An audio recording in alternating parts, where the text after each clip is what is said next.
আজকে খুবই গুরুত্বপূর্ণ একটা বিষয়ের জন্য আমি চলে এসেছি বাপের বাড়ি। তো বাপের বাড়ি সচরাচর এসে থাকা হয় না, কিন্তু আজকে এই ভিডিওটা করছি তোমাদের জন্য না, আমি নিজের জন্য। কারণ আমি চাই এই ভিডিওটা আমার প্রোফাইলে পোস্ট করা থাকুক, যাতে আমি বৃদ্ধ বয়সেও আমি দেখতে পাই যে আমার বাড়ির পরিবেশটা কেমন ছিল। হয়তো অনেক চেঞ্জ হয়ে গেছে, যেহেতু অনেকগুলো বছর হয়ে গেছে।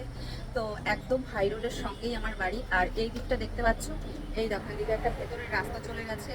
আর এই যে যে বিল্ডিং, এগুলো কিন্তু কিছুই ছিল না, ফাঁকা রাস্তা ছিল। আর ওইখানে কিন্তু একটা ক্যাফে আছে। তো যাই হোক, এই দিকটা আর এই দিকে ওপরে আছে টয়লেট, বাথরুম, এদিকে কিচেন আছে।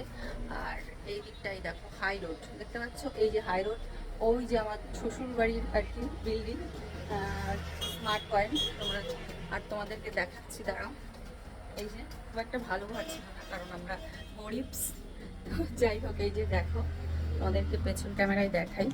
এইখানে আমি পড়াশোনা করতাম, এটা আমার টেবিল, এটা আমার বেড ছিল। আর এই দিকটা একটা শোকেসে বই খাতার এইসব ছিল, কারণ এখন পাল্টে গেছে, জিনিসপাতি অনেকই নেই। আর এই যে দেখো আমার ঘর থেকে দেখো, তোমাদেরকে দেখাই, এই যে পর্দা সরালেই এই যে, এটা কিন্তু high road, Chakdah Bangaon road. তো এই যে দেখো কোথায় থাকতাম দেখতে পাচ্ছ। আর এখানে কিন্তু আগে খুবই সুন্দর, এখন হয়তো অনেক হয়ে গেছে, পাল্টে গেছে। তো হাই রোডের বসে, এখানে বসেই পড়াশোনার, লোক দেখা সবই চলতো। তো আমার ঘর থেকে একদম দেখতেই পাচ্ছো, এই যে এটা আমার বেডরুম, এই যে আমার বিছানা। আর এই যে জানলা, জানলা খুললেই কিন্তু রাস্তা দেখা যায়। এ পাশেও জানলা আছে। আর এই সাইডের যে ইয়েটা, ঘরটা, এটা আমার দাদা বৌদির ছিল। তো যাই হোক, ভিডিওটা অনেক বড় হয়ে গেল। আর খুবই আমার ভালো লাগছে, এই জন্য আমি পোস্ট করে রাখবো, যাতে আমি বয়স হলে দেখতে পাই যে আমি কোথায় ছিলাম, কোন ঘরটাতে ছিলাম। আর অনেক শান্তি নিজের বেডরুমে থাকার, নিজের ঘরে থাকার। তো খুবই সুন্দর লাগছে আমার। আর যাই হোক, এখানে পড়া কম হতো, রাস্তা বেশি দেখা হতো।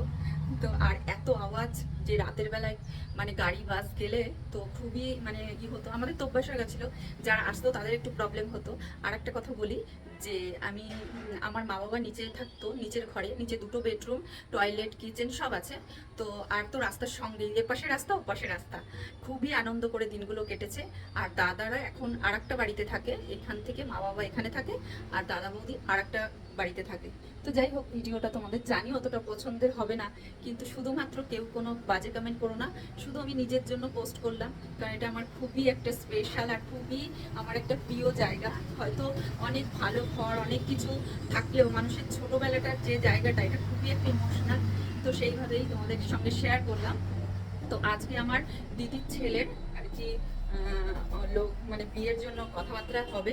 এটা আমার দাদার ঘর। তো দাদার ঘরটাও আগে থেকে চেঞ্জ হয়ে গেছে, কারণ ওরা সব কিছু মালপত্র তো নিয়ে গেছে।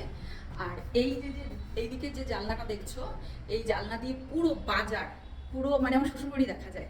তো যাই হোক, আমার বর মাঝে মাঝে ওইখান দিয়ে আসতো, আমি দেখতাম। তো চলো আর কি, এটাই আমার খুব ভালো লাগলো, তোমাদের সঙ্গে শেয়ার করলাম। তার থেকে বেশি যে আমি বুড়ো বয়সে দেখতে পারবো আমার এই এই ঘরটাকে, খুব মিস করবো।